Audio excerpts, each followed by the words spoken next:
Welcome back to my channel মিতুর কাহিনী পরিবারে তোমাদের সবাইকে অনেক অনেক স্বাগত। আর আমার দেশ এবং দেশের বাইরে প্রতিটি মানুষের জন্য, আমার পরিবারের সদস্যদের জন্য রইল অনেক অনেক ভালোবাসা। আর আজকে পৌষ পার্বণ গতকাল থেকেই শুরু হয়ে গেছে। আর আজকে আমরা বাড়িতে পিঠে বানাচ্ছি।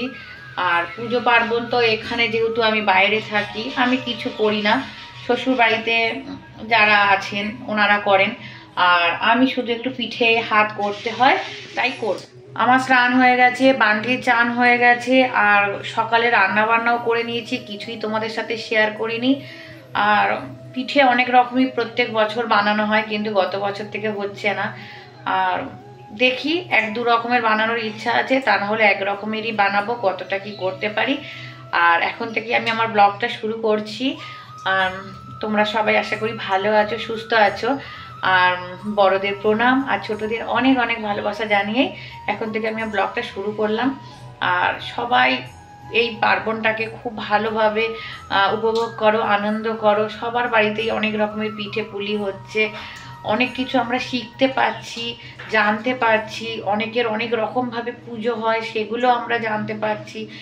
আর ইউটিউবে এসে আমরা কিন্তু পড়াশোনা শিখে আমরা বলি আমরা অনেক কিছু জানতে পারি, কিন্তু না, ইউটিউবে এসেও কিন্তু পড়াশোনার সাথে সাথে ইউটিউবে এসেও কিন্তু আমরা অনেক কিছু জানতে পারি, শিখতে পারি। বলে না, শেখার কোনো শেষ নেই।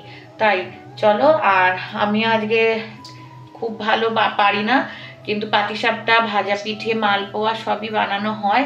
কিন্তু দেখি কতটা কি এবছরে। আজকে তো পুলি পিঠেটা বানাই, তারপর দেখা যাক, যদি পরে পরে বানাই নিশ্চয়ই তোমাদের সাথে শেয়ার করবো। গতকাল মা গুড় এনে দিয়েছিল, সেই গুড়টাই আজকে একটু জাল দিয়ে নিচ্ছি। আর এটাই কিন্তু জল দিইনি, কড়াতে দিতেই গুড়টা এরকম পাতলা হয়ে গেল। আর এটাকে একটু জাল দিয়ে নিয়ে এটার সঙ্গে নারকেল দিয়ে একটু পাক করে নেব। আর আমরা জানো তো চিনি দিয়েই বেশি বানিয়ে খাই, গুড় দিয়ে ভালোবাসি না। যেহেতু এটা মায়েদের জন্য বানানো হচ্ছে, সেই কারণেই গুড় দিয়েই এটা বানানো হচ্ছে। আর একদিকে হচ্ছে বসাবো ডাল সিদ্ধ। ডাল সিদ্ধের পিঠে খেতে আমার মা আর আমার ছেলে খুব ভালোবাসে। তা ঘরে ডাল ছিল, ওটা একটু সিদ্ধ বসিয়ে দেব, তারপর এগুলো বানিয়ে নিয়ে পিঠে বানাতে বসবো। আর আমাদের খুব বেশি সময় লাগবে না আমার পিঠে বানাতে, চট করেই হয়ে যাবে। আর আজকে তো সেরকম কোনো পিঠে বানাচ্ছিই না, আজকে ওই ডাল সিদ্ধর পিঠে বানাবো আর হচ্ছে এই নারকেল দিয়ে পিঠেটা বানাবো।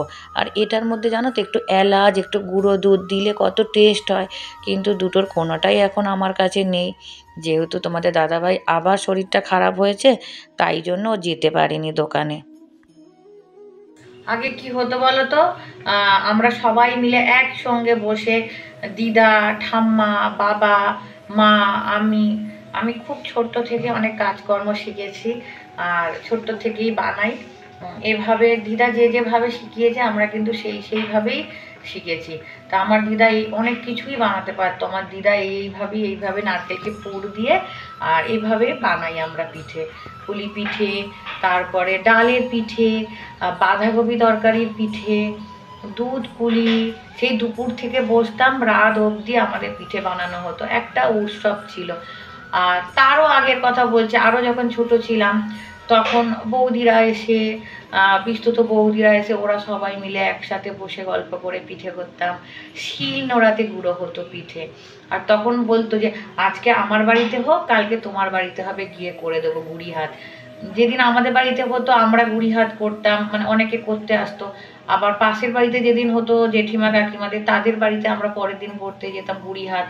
মানে এরকম করে করে কিন্তু পিঠে পার্বণটা খুব সুন্দরভাবেই পালন করতাম। আজ সংক্রান্তি, সেই কারণে বান্টিকে একটু চান করিয়ে দিলাম গরম জল করে, আর দিয়ে বসিয়ে দিয়েছি। বান্টি খুব সুন্দর গান শুনছে, আর চৈতালি এখানে চালটাকে জল গরম করে দিয়েছি, ও মাখিয়ে নিচ্ছে। আর আমাদের কিন্তু দুপুরের খাওয়া দাওয়া সব হয়ে গেছে, তারপরেই কিন্তু আমরা পিঠে করতে বসবো। আর এখানে দেখো দাদাভাই হচ্ছে ঘুমাচ্ছে, কারণ দাদাভাইয়ের শরীরটা বেশ খারাপ করেছে, সেই কারণে দাদাভাই ঘুমাচ্ছে। যেহেতু ঠান্ডা পড়লেই যেন দাদাভাইয়ের শরীর বেশি খারাপ হয়ে যায়, আর কিছু খেতেও পাচ্ছে না। আর এখানে দেখো ডাল সিদ্ধটা বসিয়ে দিয়েছি, আর এখানে আমি যে পুরটা দেব সেটাও আমার বানানো কমপ্লিট হয়ে গেছে। এরপরে খালি আমি পিঠেগুলো বানিয়ে নিলেই হয়ে যাবে। আর দেখো পিঠের খোলগুলো বানিয়ে দিচ্ছে, আর আমি এখানে পিঠেগুলো বানিয়ে নেবো একটার পর একটা।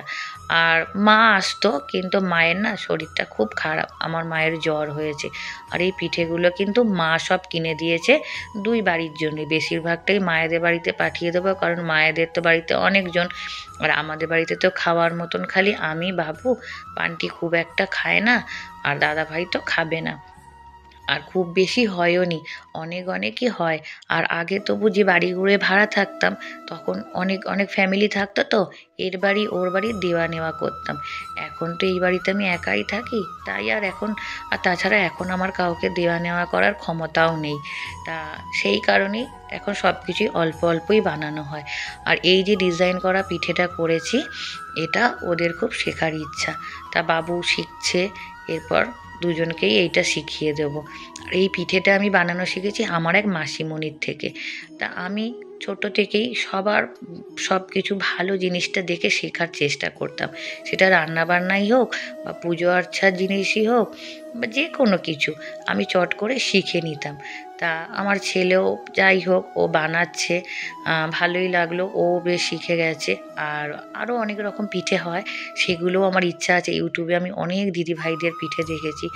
আজ আমি একজনের পিঠে দেখলাম, এত সুন্দর ডিজাইন করে দেখাচ্ছিল, আজকেই বিকালে দেখলাম, ঠিক মনে পড়তে, অনেকের ভিডিওই তো দেখি, মনে হয় মুন্নি হবে যতটা সম্ভব। তা যার ভিডিওতে মানে যে দেখছো আমাকে একটু কমেন্টে বলো তো, আমি নামটা না মারিয়া না মুন্নি আপু, মানে মুন্নিকে তো আমি আপু বলিই না, মুন্নি বলেই সবাইকে আমি ডাকি, মারিয়াকেও মারিয়া বলে ডাকি। তা আমি ঠিক মনে করতে পারছি না, এত সুন্দর পিঠেটা ভাঁজ করে করে দেখাচ্ছিল, আমার খুব ভালো লাগলো। আর তখনই আমিও দেখে ভাবলাম যে আমিও তো এই টাইপেরই বানিয়েছি, কিন্তু এত সুন্দর নয়। যাই হোক, তোমাদের এইভাবেই অনেক কিছু শিখতে পারি, সবার থেকেই কিছু না কিছু শিখতে পারি, এটা কিন্তু আমার কাছে অনেক বড় পাওয়া। আর এতক্ষণ তোমরা তো আমার সাথে ছিলেই, আর এইভাবেই দেখো ছোট্ট করে আমার বাড়িতে পিঠে পুলির উৎসব কিন্তু তৈরি হয়ে গেল, মানে ছোট্ট করে আমরা পালন করে নিলাম। আর দেখো ছোট্ট একটা নারকেল, আর নারকেলটা কিন্তু একদমই কোড়া গেল না, আর ওটা ওরকমই থাকলো, ওটা অন্য কোনোভাবে খাওয়া হবে। আর এখানে দেখো সিঙ্গারা পিঠে, এটাও ছেলে খুব করে বলল, মা শিখিয়ে দাও, বাবা তো ঘুমাচ্ছে, বাবা থাকলে শিখিয়ে দিত, কারণ তোমাদের দাদাভাই এই সিঙ্গারা পিঠেটা খুব ভালোভাবেই বানাতো, ও অনেক রকমের পিঠে বানাতে পারে। আর ও ওঠার পরেও বলছিল, কেন ডাকলে না, আমি তো তোমাদের সাথে বানাতাম। তা এত কষ্ট করে ঘুমাচ্ছে, সারা রাত ঘুমাতে পারে না, আবার ডাকবো, সেই কারণেই ডাকিনি। আর আমাদের খুব চটপট হয়েও গেছিলো। আর চলো এখন এবার ডালটা কিভাবে বানালাম একটু দেখিয়ে দিই। ডালটা সিদ্ধ করে নিয়েছিলাম গোলমরিচ আর সর্ষের তেল আর নুন দিয়ে একটুখানি, তারপর নামিয়ে একটু কড়াই আমি 5 ফোড়ন দিয়ে, শুকনো লঙ্কা ফোড়ন দিয়ে এটাকে এরকম শুকনো করে নিলাম। আর হলুদ দেওয়াও যায়, না দেওয়াও যায়, তা আমি তো হলুদ দিইনি। আর এইভাবে কিন্তু আমি পিঠে বসাই, আর এভাবে আমি বসিয়ে দিই, খুব সুন্দরভাবেই দেখো হয়ে গেছে। একটা পরিষ্কার কাপড়, যেই কাপড়টা কালার উঠবে না ওরকম দেখেই নিতে হবে। আর প্রথম ধাপের পিঠেটা কিন্তু আমার কমপ্লিট হয়ে গেছে, এর পর পিঠেগুলো আমি বসিয়ে নেব। আর এভাবেই করে নিলাম। আর সবাই খুব সুন্দর করেই বানাচ্ছ দুধ পুলি, আমারও ইচ্ছা আছে যদি পরে বানাই। তা দাদাভাই বলছিল একদিন ভাজা পিঠে বানাতে, তা দেখি চেষ্টা করব, যদি বানাতে পারি নিশ্চয়ই তোমাদের সাথে শেয়ার করব। আর চলো, এতক্ষণ আমার সঙ্গে থাকার জন্য অসংখ্য ধন্যবাদ তোমাদের।